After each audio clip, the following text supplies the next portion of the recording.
মোর জান মোর প্রাণ তোমার প্রেমে দেব কুরবান। ওগো মা আমিনার লাল তোমার নাই রে কোনো মিসাল, তুমি রহমত। ভুলে যাবেন না তো, কলকাতা রাজপথে দেখা হচ্ছে তো, একদম কলকাতা রাজপথে দেখাবে।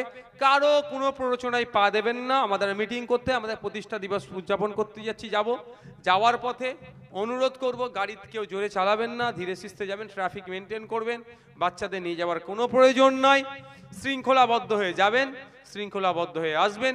একদম 11টা থেকে আমাদের প্রোগ্রাম শুরু করার আমাদের ইচ্ছা আছে। বেলা ছোট, সকাল সকাল আমরা ছেড়ে দেবো। প্রত্যেকের কাছে অনুরোধ করছি আসুন। ফ্যাসিস্ট বিজেপি 1 মিনিট দাঁড়াবেন, আমাদের শুধু একটা ঘোষণা দেবে, আমাদের জেলা প্রেসিডেন্ট এসে পৌঁছেছেন, একটা ঘোষণা দেবে। আপনারা একটা মিনিট আর 2-1 মিনিট দাঁড়িয়ে যান যে আমরা ফ্যাসিস্ট বিজেপি সরকার এবং দুর্নীতিগ্রস্ত স্বৈরাচারী তৃণমূল সরকারের বিরুদ্ধে জোট গড়ে তোলার লক্ষ্যে আমরা আগামী 21শে জানুয়ারি কলকাতা রাজপথে উপস্থিত হচ্ছি। সকলের কাছে এ বলে আমার বক্তব্য শেষ করছি। আপনাদের সামনে একটা ঘোষণা দিচ্ছেন রাজ্য কমিটির একজন অন্যতম গুরুত্বপূর্ণ সদস্য ও আপনাদের জেলা সভাপতি মাননীয় তাপস ব্যানার্জি মহাশয়। আপনারা দীর্ঘক্ষণ বক্তব্য শুনেছেন। যেহেতু এই বাদুড়িয়া অঞ্চলটা দীর্ঘদিন ধরে মানে ভাইজান আমাকে দেখার দায়িত্ব দিয়েছেন, সেই কারণে আমি আপনাদের অনেকের কথা জানি। 21শে জানুয়ারিকে সামনে রেখে আপনারা অনেকেই পথসভা করবেন, আমাদের গাইডলাইন ছিল, কিন্তু পুলিশ প্রশাসন পথসভার এখন আর পারমিশন দেবে না, পরিষ্কারভাবে আপনাদের বলছি। এবং পথসভা করতে পারমিশন লাগে না।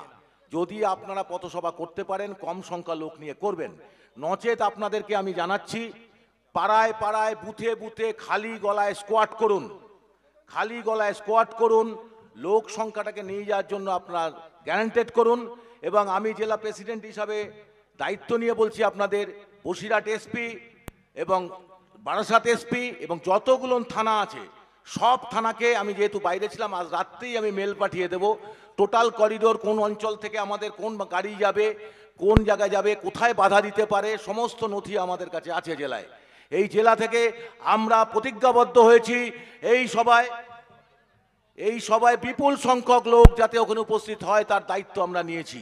সেই কারণে আপনারা যেভাবে হোক যাবেন, সমস্ত কোনো প্রতিবন্ধকতা বা যদি হয় তাহলে আমাদের নাম্বার আপনাদের কাছে আছে, জেলা প্রেসিডেন্টের নাম্বার আছে, কুতুব ভাইয়ের নাম্বার আছে, রাজ্য সম্পাদকের নাম্বার আছে, আপনারা ফোন করবেন, আমরা সাথে সাথে ব্যবস্থা গ্রহণ করব। এইটুক শুধু আহ্বান রাখছি, 21শে জানুয়ারিকে সাফল্যমণ্ডিত করে তুলবেন, এটাই আপনাদের আহ্বান রইল। ইনকলাব জিন্দাবাদ, নওশাদ ভাই জিন্দাবাদ। আর একটা কথা সাথে, সেটা হচ্ছে যারা গাড়িতে যাবেন বা ট্রেনে যাবেন, একটা করে যারা ধরুন একটা গাড়িতে যাচ্ছেন 10 জন 12 জন, ওই যে বক্স মাইক বাজিয়ে ডিজে বাজিয়ে যায়, এই কাজগুলো একদম করবেন না। ডিজে প্রথম কথা হচ্ছে আইন বিরোধী, আমরা আইন বিরোধী কাজ করব না। আমরা আইনকে প্রতিষ্ঠা করার জন্য সেটা আমাদের দ্বারা আইন বিরোধী কাজ হয়ে যায়, তাহলে তৃণমূলের আমরা তফাৎ কি রইলাম। দ্বিতীয় কথা হচ্ছে ডিজে যেখানে বাজে সেখানকার মানুষ কিন্তু অস্থির হয়ে থাকে, আপনারা দেখেছেন, সেখানে মানুষ এটাকে ভালোভাবে নেয় না। আমরা মানুষের জন্য রাজনীতি করতে এসেছি, মানুষকে কেন ডিস্টার্ব করব।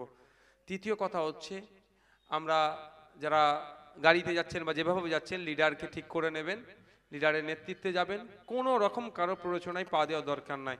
আমাদের কাজ হচ্ছে কি, আমাদের পার্টির প্রতিষ্ঠা দিবস উদযাপন করতে আমরা যাচ্ছি, এটা মূল লক্ষ্য। সাথে সাথে স্বৈরাচারী বিজেপি এবং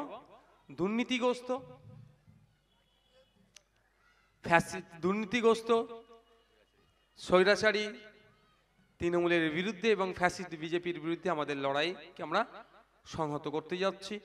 জোটকে আমরা আরো শক্তিশালী করতে কলকাতার রাজপথে আমরা আসছি। আর যত খেলাখেলি মারামারি ওই বুথ স্তরে কেন হবে, এটা আপনাদেরও খেয়াল রাখতে হবে। আমি অবাক হয়ে যাই, মারামারি যত বুথের লোক, আর যার জন্য মারামারি করলো দেখো সে এক জায়গায় এসি রুমের মধ্যে বসে চা খাচ্ছে। তারা যদি এক জায়গায় এসি রুমে বসে চা খেতে পারে, আপনারা পারবেন না? আমি আইএসএফ এর যারা আছে তাদের বলবো এই সমাজ ব্যবস্থা আপনাদেরকে দায়িত্ব নিতে হবে। লোকালে যারা তৃণমূল করে, বিজেপি করে, সিপিএম করে, আইএসএফ করে, কারো দেখার দরকার নেই। যে কোনো নেতা হবে সৌজন্যতার রাজনীতি আপনারা করুন, তাদেরকে চায়ের অফার করুন, ওরা যদি এসিতে খেতে পারে আপনারা নন এসিতে চা খাবেন। এটা আমি আইএসএফ এর ছেলেদের উদ্দেশ্যে বলে যাচ্ছি। এই সমাজ ব্যবস্থা গড়তে হবে। সকলে ভালো থাকবেন, সুস্থ থাকবেন, আবার কোনো সময় আসলে কথা হবে।